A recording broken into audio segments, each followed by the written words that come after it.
எல்லாரும் ரொம்ப ஆர்வமா எதிர்பார்த்துட்டு இருந்த டிஎன்பிஎஸ்சி குரூப் 1 அண்ட் குரூப் 1ஏக்கான வேகன்சிஸ் அது பத்தின டீடைல்ஸ் இப்போ அனௌன்ஸ் பண்ணிட்டாங்க. அஃபிஷியல் அனௌன்ஸ்மெண்ட் வந்துருச்சு. ஸோ நீங்க அப்ளை பண்றதுக்கான அப்ளிகேஷன் விண்டோவும் ஓப்பன் பண்ணிட்டாங்க. ஸோ இன்னைக்கு வீடியோல என்ன பார்க்க போறோம் அப்படின்னா, எப்படி அப்ளை பண்றது, எலிஜிபிலிட்டி என்ன, ஃபீஸ் என்ன, இம்பார்ட்டன்ட் டேட்ஸ், இதை பத்தின கம்ப்ளீட் டீடைல்ஸ் இப்போ பார்த்துடலாம். ஸோ ஃபர்ஸ்ட் வந்து அஃபிஷியல் நோட்டிஃபிகேஷன் வந்திருக்கு. ஃபர்ஸ்ட் எடுத்தோம் இம்பார்ட்டன்ட் டேட்ஸை பார்த்துடலாம். நோட்டிஃபிகேஷன் ரிலீஸ் டேட் வந்து April 1 ரிலீஸ் பண்ணியிருக்காங்க. அன்னைக்கே ஆன்லைன் அப்ளிகேஷன் ஸ்டார்ட் ஆயிடுச்சு. அதாவது April 1ஆம் தேதியிலிருந்து online application started. Last date to apply வந்து 30th April 11:59 PM and fees pay பண்றதுக்கான லாஸ்ட் டேட்டும் ஏப்ரல் தான். ஸோ ஏப்ரல் மாசம் ஃபுல்லா நீங்க அப்ளை பண்ணலாம். April 1 to 30 நீங்க அப்ளை பண்ணலாம். ப்ரீலிம்ஸ்க்கான எக்ஸாம் டேட் என்னைக்கு இருக்கும் அப்படின்னா 15th June இருக்கும் அப்படிங்கிறதையும் கிளியரா சொல்லிட்டாங்க. அண்ட் வேகன்சிஸ் என்னென்ன இருக்குன்னு சொல்லிட்டு பார்ப்போம். மொத்தமா வந்து 72 vacancies for group 1 and group 1A. So deputy கலெக்டருக்கு 28 வேகன்சிஸ், டெப்டி சூப்பரிண்டென்ட் ஆஃப் போலீஸ்க்கு கேட்டகரி 1 7 வேகன்சிஸ் இருக்கு.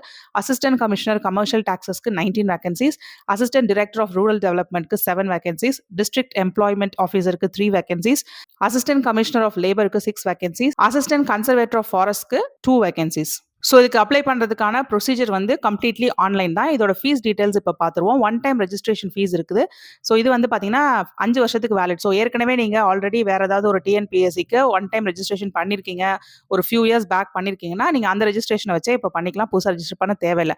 இல்லை இப்போ தான் நான் ஃபஸ்ட் டைம் வந்து இதுக்கு அப்ளை பண்ண போகிறேன் அப்படின்னா நீங்கள் ஒன் டைம் ரெஜிஸ்டர் பண்ணுற மாதிரி இருக்கும். அதுக்கு 150 rupees. பட் நீங்கள் இப்போ பண்ணுறது 5 வருஷத்துக்கு வேலிட். மறுபடியும் வந்து நீங்கள் அப்ளை பண்ணணும் அப்படின்னா அடுத்தடுத்த வருஷங்களில் 5 வருஷம் வரைக்கும் பண்ணிக்கலாம். அடுத்தது ப்ரீலிமினரி எக்ஸாமினேஷனுக்கு எக்ஸாம் ஃபீஸ் உண்டு. அது 100 rupees. அப்புறம் மெயின் எக்ஸாம் இருக்கு இல்லையா, ரிட்டன் எக்ஸாம், அதுக்கு வந்து 200 rupees ஃபீஸ். இப்போ எப்படி அப்ளை பண்ணணும் அப்படின்னு சொல்லிட்டு பார்ப்போம். அஃபிஷியல் வெப்சைட்டான tnpsc.gov.in அந்த வெப்சைட்க்கு போயிட்டு இம்பார்ட்டன்ட் லிங்க் இருக்கும் இல்லையா, அந்த செக்ஷனுக்கு போய்க்கோங்க. அதில் அப்ளை ஆன்லைன் அப்படின்னு சொல்லிட்டு ஒரு டேப் இருக்கும். ஸோ அதை கிளிக் பண்ணணும். நான் ஏற்கனவே சொன்ன மாதிரி ஒன் டைம் ரெஜிஸ்ட்ரேஷன் பண்ணணும். இப்போ தான் நீங்கள் ஃபஸ்ட் டைம் பண்ணுறீங்கன்னா இந்த ஸ்டெப் பண்ணணும். அப்படி இல்லைனா நீங்கள் ஏற்கனவே உங்களுக்கு இருக்கக்கூடிய யூசர் நேம் லாகினை வச்சு நீங்கள் லாகின் பண்ணிக்கலாம். இல்லை இப்போ தான் ஃபஸ்ட் டைம் பண்ணுறீங்கன்னா ஒன் டைம் ரெஜிஸ்ட்ரேஷன் ஒரு பேசிக் டீட்டெயில்ஸ் கொடுத்தீங்க அப்படின்னா ஒரு லாகின் ஐடி கிரியேட் ஆகும். அதுக்கப்புறம் அப்ளிகேஷன் ஃபார்மை ஃபில் பண்ணணும்.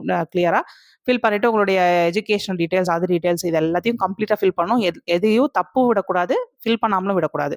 அப்புறம் எல்லா டீட்டெயில்ஸும் கம்ப்ளீட்டாக ஃபில் பண்ணிவிட்டு டாக்குமெண்ட்ஸ், தேவையான டாக்குமெண்ட்ஸ், ஃபோட்டோகிராஃப்ஸ், சிக்னேச்சர் இது எல்லாத்தையுமே அப்லோட் பண்ணிட்டீங்க அப்படின்னா ஒரு தாட்டி கம்ப்ளீட்டாக செக் பண்ணிக்கோங்க. அப்புறம் இதில் அப்ளிகேஷனை சப்மிட் பண்ணுறதுக்கு லாஸ்ட்டுக்கு முன்னாடி நீங்கள் அப்ளிகேஷன் ஃபீஸ் வந்து பே பண்ணுற மாதிரி இருக்கும் உங்கள் கேட்டகரியை பொறுத்து. அதுக்கப்புறம் எல்லாமே கம்ப்ளீட் ஆகிடுச்சு அப்படின்னா சப்மிட் பண்ணிவிடுங்க. அதை ஒரு பிரிண்ட் அவுட் எடுத்து வச்சுக்கோங்க. அதாவது சேவ் பண்ணி வச்சுக்கோங்க. ஒரு காப்பி, சாஃப்ட் காப்பி உங்களுக்குன்னு வச்சுக்கோங்க. இப்போ இந்த எஜுகேஷனல் குவாலிஃபிகேஷன் என்ன, இப்போ நான் சொன்னேன் இல்லையா சில போஸ்ட்ஸ், அதுக்கான எஜுகேஷனல் குவாலிஃபிகேஷன் என்ன அப்படின்னு சொல்லிட்டு பார்ப்போம். இந்த எஜுகேஷனல் குவாலிஃபிகேஷன்ஸ் நீங்கள் ஃபுல்ஃபில் பண்ணீங்கன்னா மட்டும்தான் இதுக்கு நீங்கள் அப்ளை பண்ணணும். இல்லைனா அப்ளை பண்ணுறது waste. So first of all deputy கலெக்டருக்கு என்னென்ன பண்ணிருக்கணும், central, state or other education இன்ஸ்டிடியூஷன்ஸ்ல ஒரு டிகிரி வந்து கம்ப்ளீட் பண்ணிருக்கணும். டெப்டி சூப்பரிண்டென்ட் ஆஃப் போலீஸ்க்கு ஏதாவது ஒரு டிகிரி இருக்கணும். அண்ட் ப்ரிஃபரன்ஸ் யாருக்கு கொடுப்பாங்க அப்படின்னா பிசிக்கல் எஃபிஷியன்சிக்கு ஏதாவது நேஷனல் அவார்டு வாங்கியிருந்தீங்க அப்படின்னா உங்களுக்கு ப்ரிஃபரன்ஸ் கொடுப்பாங்க. அசிஸ்டன்ட் கமிஷனருக்கு என்ன, அகெயின் ஏதாவது ஒரு டிகிரி முடிச்சிருக்கணும். ஃபர்ஸ்ட் ப்ரிஃபரன்ஸ் வந்து காமர்ஸ் அண்ட் லால டிகிரி படிச்சிருக்கீங்க அண்ட் உங்களுக்கு டாக்ஸேஷன் லாஸ்ல டிப்ளமா இருக்கு அப்படின்னா ஃபர்ஸ்ட் ப்ரிஃபரன்ஸ். செகண்ட் ப்ரிஃபரன்ஸ் வந்து காமர்ஸ் அண்ட் லால டிகிரி இருக்கு, போத், அதாவது காமர்ஸ்லயும் லாலையும் டிகிரி இருக்கு அப்படின்னா செகண்ட் ப்ரிஃபரன்ஸ். காமர்ஸ்லயோ இல்ல law with diploma in taxation laws இது படிச்சிருக்கீங்க அப்படின்னா உங்களுக்கு தேர்ட் ப்ரிஃபரன்ஸ். ஃபோர்த் ப்ரிஃபரன்ஸ் வந்து ஒன்று காமர்ஸ்லயோ இல்ல லாலையோ ஒரு டிகிரி இருந்துச்சுன்னா fourth preference. Assistant director of rural டெவலப்மெண்ட்டுக்கு ஒரு டிகிரி இருக்கணும். ப்ரிஃபரன்ஸ் யாருக்கு கொடுப்பாங்க அப்படின்னா post graduate degree in rural services of Gandhigram rural institute, அந்த இன்ஸ்டியூட்ல படிச்சிருக்கவங்களுக்கு, ரூரல் சர்வீசஸ் படிச்சிருக்கவங்களுக்கு ஃபர்ஸ்ட் ப்ரிஃபரன்ஸ்.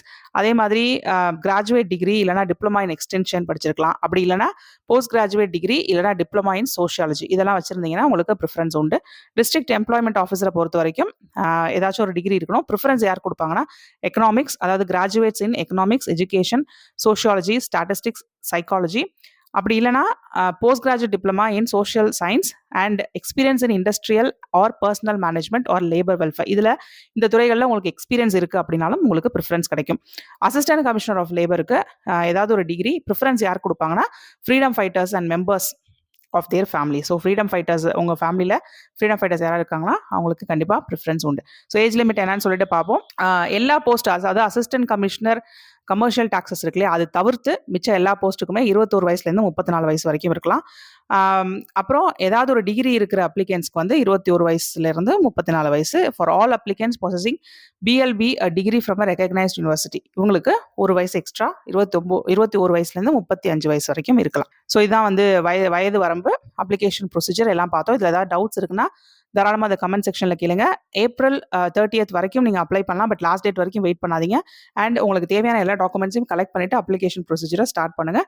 தேவையான டாக்குமெண்ட்ஸ் இல்லைன்னா அதை கலெக்ட் பண்ணுறதுக்கான வேலைகளை சீக்கிரமே துவங்குங்க. ஏன்னா லாஸ்ட் மினிட்ல அப்ளை பண்ணீங்க அப்படின்னா ஏதாவது டெக்னிக்கல் ப்ராப்ளம்ஸ் வர்றதுக்கு வாய்ப்பு இருக்குது. அப்புறம் உங்களுடைய விண்டோ வந்து லாப்ஸ் ஆகிடும். So well in advance apply பண்ணிடுறது நல்லது. All the best. இதே மாதிரி இன்னொரு யூஸ்ஃபுல் தகவலோட நான் உங்களை அடுத்த வீடியோவில் சந்திக்கிறேன். Until then, it's bye from Jane. நன்றி, வணக்கம்.